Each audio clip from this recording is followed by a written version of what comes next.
last week I ended off the series or block one with fascism doesn't need your hatred. It just needs you to be silent. And I think that's true. Welcome to the crowd for and again. Also, I was debating on recording an update episode. I might do that after this because I have like updates and scheduled that episode after the series because I want to finish the series. But I have a lot of updates for you. I know it doesn't feel like the old podcast. Like Lisa said, if you want the old Lisa, then listen to my old stuff. Yeah. If you want the old Clinton, listen to his old stuff. Yeah. I've I research now. I really enjoyed this research week. I was trying to find something and I could not find it. And that's the reason why this podcast is recorded a day, like 6 hours before this podcast is due. That's when this one is recorded. I can show you my notes. I already had the notes for this week's podcast done like 3 weeks ago. Like the whole notes for the whole series. Those were just my thoughts about what I think I would find. So that's how I started like my notes on the research. And I'm not trying to say I'm like really smart, but like every single thing I wrote in my notes is what it was confirmed. Like every single thing I wrote down was confirmed. Like I wondered why a bunch of people in mid 1930s Germany supported Hitler, and I wondered why people would support something this vicious. And I was getting ready for the podcast today, and I was like, I need a good introductory state. We come into this world, and every single thing is already assigned to good and bad. So we don't necessarily become good or bad people. We follow the prescription of goodness and badness. And I think that's why for so many people, fascism felt normal because mommy and daddy literally do it. Why can't I? Like every single person I know does this outrageous thing. Now we can say that, but I don't think anybody then thought of what was going on as like something to criticize. Maybe some people, but a majority were for it, and a lot of countries saw it. So I think if Hitler had never expanded to different countries, I think we might have still have fascists today. We do. Not saying we don't, but they're not like popular. Nick Fuentes.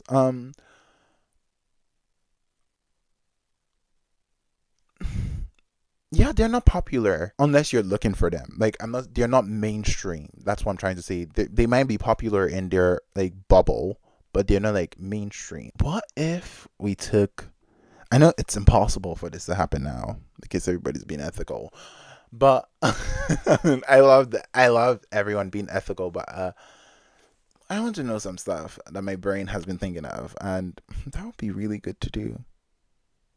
I wish like someone could like program like this experiment, but I don't think AI even knows the answer. I don't think chat knows the answer. I've not asked chat, but I don't think chat knows the answer. What if we got 300 newborns? They were all fed.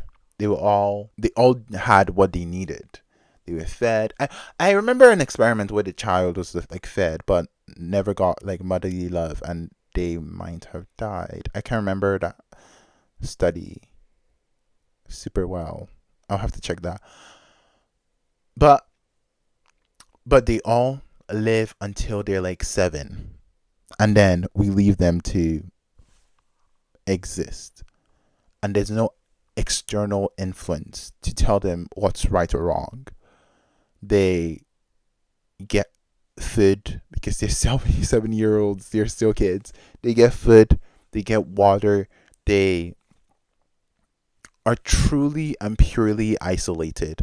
But I feel like it should happen in a state, like a state big enough, like not a campus or an estate, like a state. It should be enough for like 300 people, and I want them to like live in like separate houses, maybe pair up or blah blah blah. I wonder how their morals would be.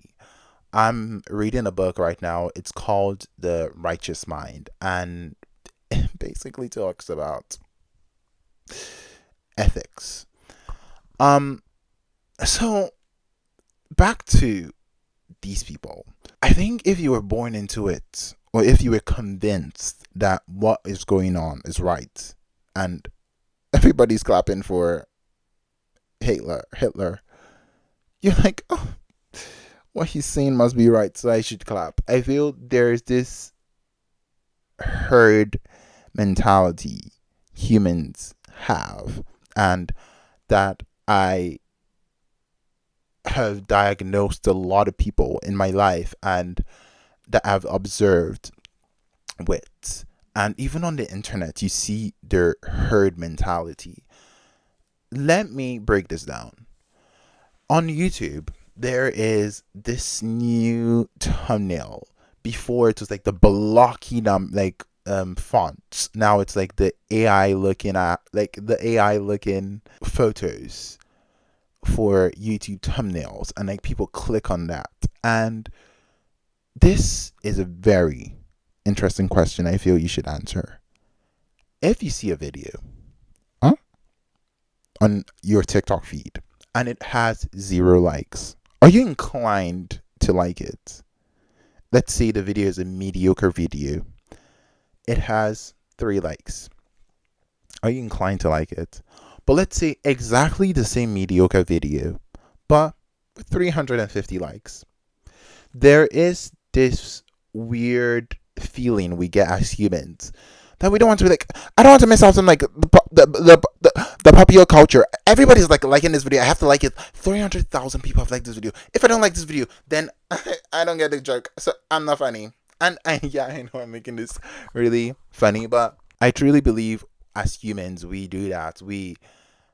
I've done that 1,000 times. I think I've seen videos that I truly did not like understand or like, but because I saw a lot of people like this, or because a lot of people got the reference, maybe it's about a show I've never seen before, but because these people like made it viral, then viral as in becoming widely popular. That's the viral I'm using, not like the viral from last week. Then I like it. So the power of propaganda. I feel when you tell people something is when you show people and like tell them that a situation is perfect. At first, people might be like, maybe not really, not really. Then you keep on telling them and telling them and telling them and telling them and telling them and telling them, and that's the only thing they can consume. I feel they will fall for it. I will give you a personal story from my life. I take a car ride with this person, and this person plays this one song. And at first, I was like, this song is really annoying. And the person kept on playing the song. And now, the song is stuck in my head. So, yeah, that's the power of propaganda. I think propaganda works. And before I left the internet, that's why this is going to be the last episode, hopefully, that I talk about the internet. Before I left the internet, a lot of people were making videos called Propagandas I Won't Fall For, or Propaganda I'm Not Gonna Fall For, and saying, oh, I'm never gonna fall for capitalism, or oh, I'm never gonna fall for the new Louis Vuitton shoes. Like, those were the type of propaganda people were talking about. And I think there's this weird, let's go to fashion. There's this weird cult that the fashion community has, that you have to ascertain this, you have to have this, you need this to belong or to be seen as a fashionable person. And I feel a lot of people don't have style, they have retention, and they can mimic what Bella Hadid or Jacob Elordi or Hailey Bieber wore in their last Instagram post or in their last paparazzi spotting. There's no form of creativity. George Orwell said this: the fascist word has been rendered entirely meaningless.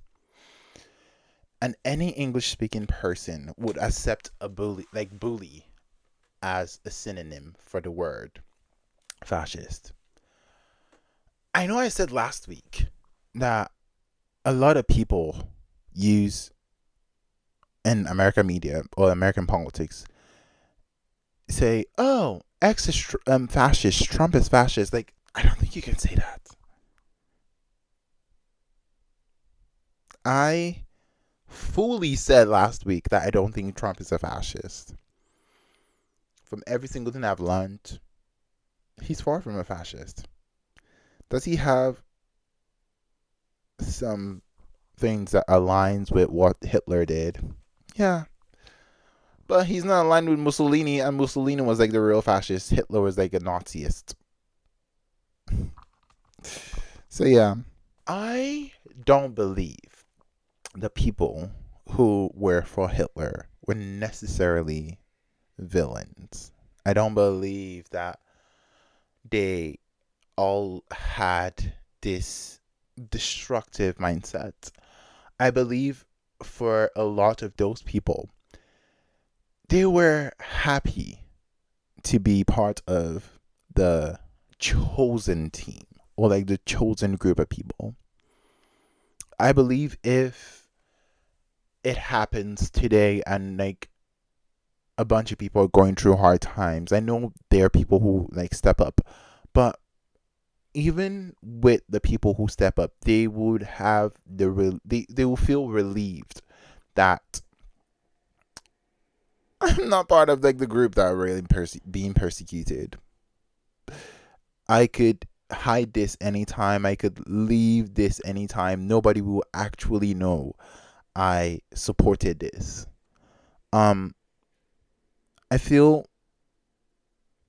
I don't believe, and I truly don't believe every single person who was a Nazi was a villain, and I still don't believe every single person who's a Nazi now is a villain because I believe there is a sense of adoration you have for the group you're part of, and when the group you're part of is causing harm, you can do everything in your power to reject what they do, but ultimately you can't change anything because they're doing it, it's not you. I don't know if I thought of that well, but I think the reason why Hitler's um regime stayed as long as it did, and the reason why a lot of like the fascists stayed as long as they did is because they're not like us. Those people that were like doing horrible things are not really like us. We are blue-eyed, brown hair. Sorry. Again, we are we are blue-eyed, blonde-haired, white Christian people. And I'm not like making fun of Christian people. I love Christians and white people. My it's literally white. But we are they're not like us. They must have something wrong with them. On in the documentary I like linked last week. It's not linked this week because I really did not watch the documentary this week for this episode. And every single thing I read for this episode, I don't think it's necessary for you to see. So it's not going to be linked in the description. But in the the documentary on Netflix, there was this line in the documentary that I could not get out of my head. I was like, and when I record this episode, I can finally let this go. And they saw the Jews as both subhuman and superhuman. And I was like, I get it. They're literally not like us. They're subhuman. They're like the blacks. And they're literally not like us. They're superhuman, like God. So they can take it. I feel when you think of other people, when you don't think of other people as human beings, when you don't think of other people as equals, not only equals in the sense of like wealth or like social class or weight or whatever you measure anything in, I think when you don't think of people as equals as humans, like if you think someone is subhuman or if you think someone is superhuman, it's you don't think their pain or their suffering is comparable to what you may experience. You believe that they don't experience it the same way you experience it. And that's why in your head, whatever is going on with X or whatever is going on with the Jews or whatever is going on with white people or whatever is going on with, name a person, name a group of people here, you don't really take it into account because they're not really humans. Those people who are coming by the boats, they're not really humans. They can't feel the cold because if they felt the cold, they won't take the boats. The them versus us is something I came up with even before the Jubilee video came out. And in this Jubilee video, one progressive versus 20 far right, the guy was talking about the them versus us theory. I was like, who is them? Let me read the list of thems to you. And if you happen to be on the list, good luck. Jews, gays, Jew, gay people, disabled people, and political opponents, like people who don't have the same political ideologies as you, and people who are different skin color as you. Those are the people on the list. So those are the Dems. I know last week I said my solution to this grave problem that I don't actually think it's a problem because I think it can be solved if we all thought like humans, is to interact with people outside of your current circle as people, not as their identity. I would never see a white person, and unless you're a racist, that's the only time I'm like want to speak to you because I want to get in the head.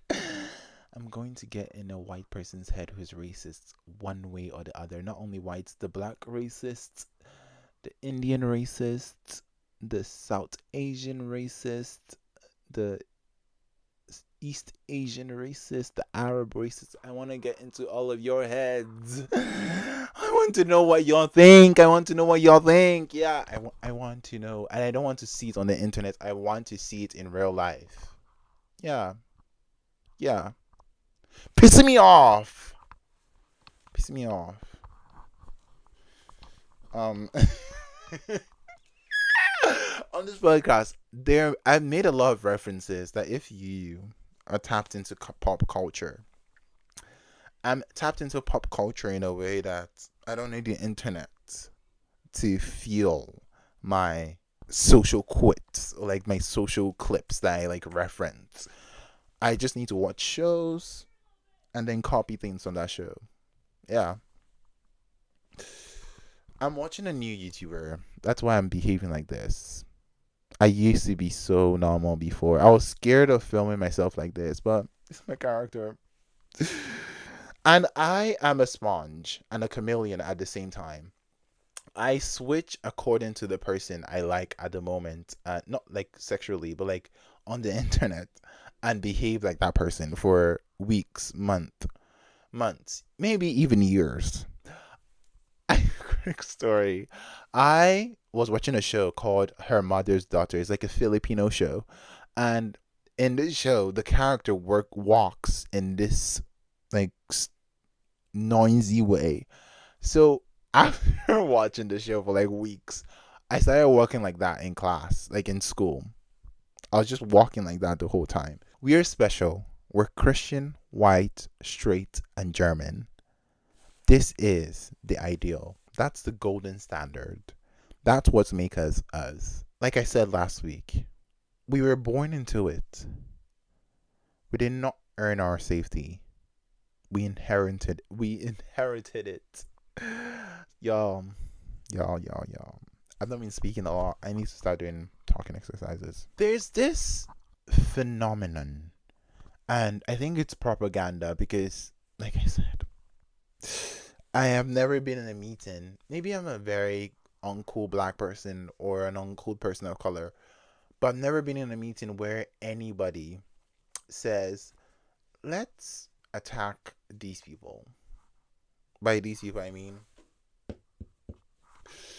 let's attack them. I've never been in a meeting like that. There is this propaganda, I believe, that's on the internet that a lot of people think, what if they attack me? What if these Dems attack me?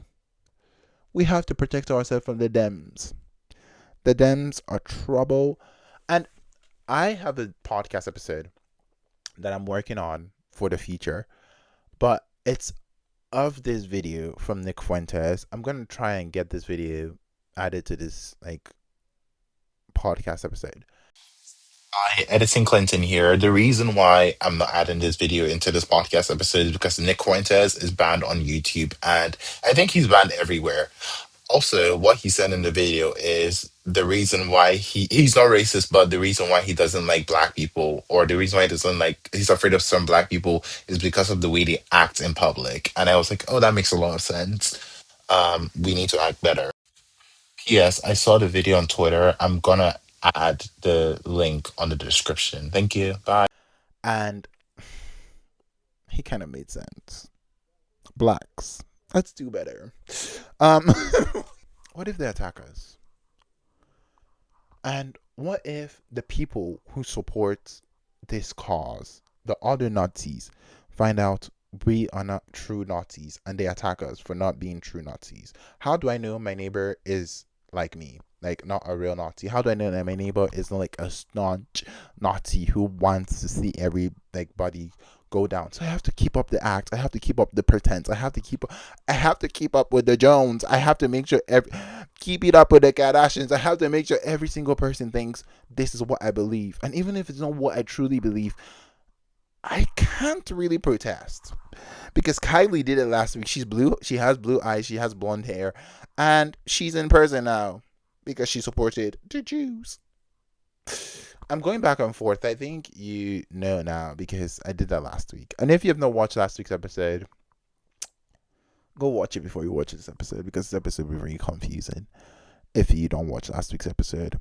But silent and careful. I thought that I got a clarification from somebody that you would never meet. Yeah. But I got clarification from this person. This person is not German. This person is not Australian. I can't remember the name of the country. Italian. And this person told me about the people who were against Mussolini. And I thought, there were so many people. There was nobody against them. The person like told me the story. But let me read my notes to you. Silence equals safety. Speaking up meant danger. Silence equal protection. If I don't say anything, if I don't speak out on what's going on, nobody actually knows what's in here. I'm safe. My family's safe. I could decide to live in a false reality, obeying the customs, doing exactly what everyone is doing, but I know in my heart I'm not this type of person. There's a question I had, and it's the same question I have today. I wonder, when I wrote this, I put like statistics. I'm not going to say my statistics out because I did not research that.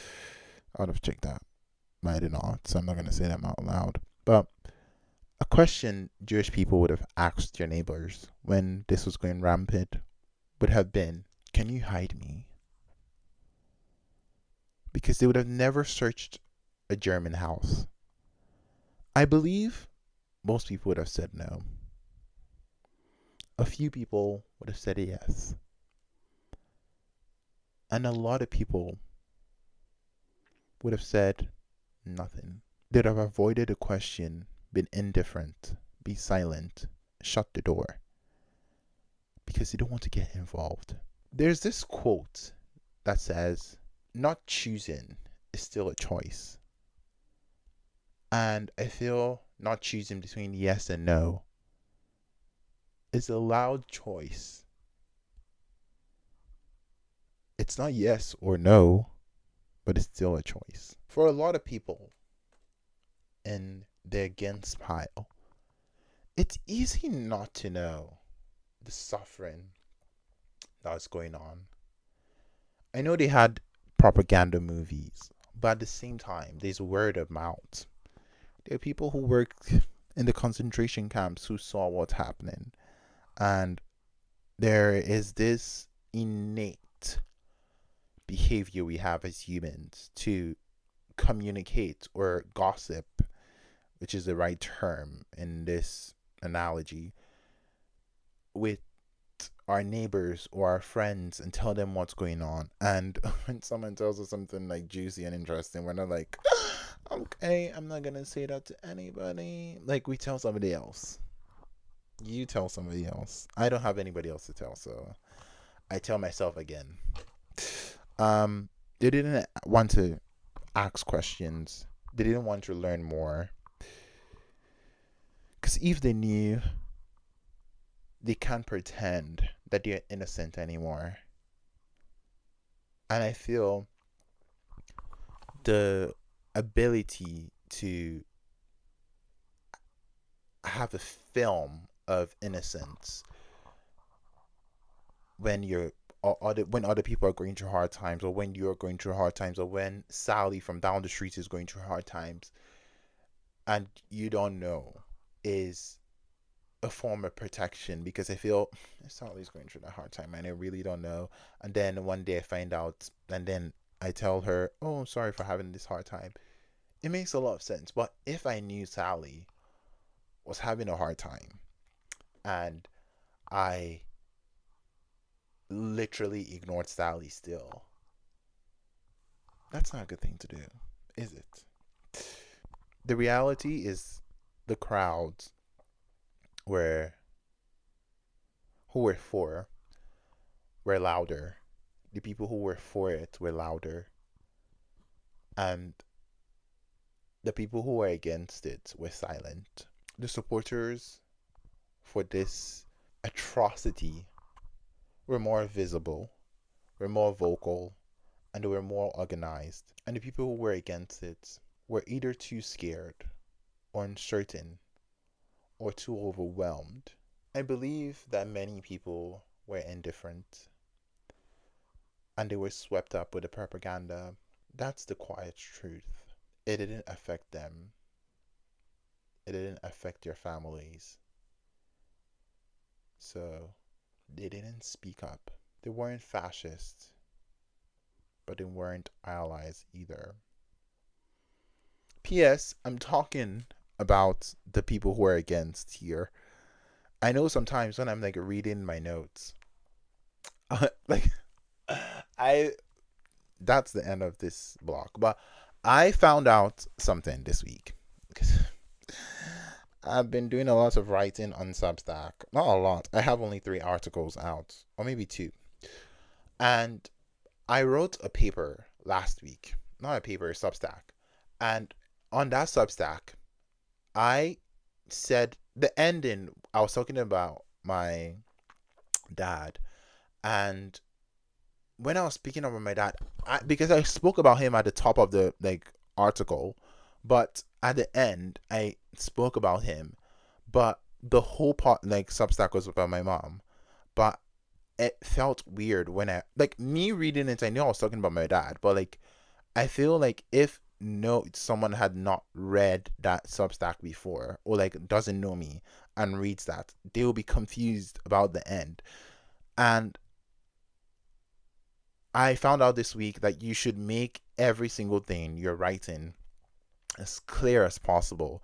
And that's why I clarified what I was saying there when I was talking about it didn't affect my family, it didn't affect them, so they didn't speak out. I was talking about people who were against the whole Hitler stuff, and they weren't fascists, but they weren't allies either. I was talking about people who were against it but were silent. Those are the people I was talking about. I tend to forget that you're not up here. You can get every single thing I'm thinking of on this podcast, but this is this block. This week's episode is really good. I don't think it's that good, but the video is working this week. The video is not like last week that got corrupted. The video is working this week. So I'll see y'all on YouTube. I'll see you next week. A Substack is gonna be out tomorrow, Friday. Because the Substacks come out on Friday. The only reason why I released the Substacks on Friday is because I like linking my podcast episodes to the Substack, because I would have released both on like Thursdays, but I like releasing because the podcast comes out on Thursday and then the Substack on Friday. I still don't know what I'm gonna write on. I had a very good topic last week.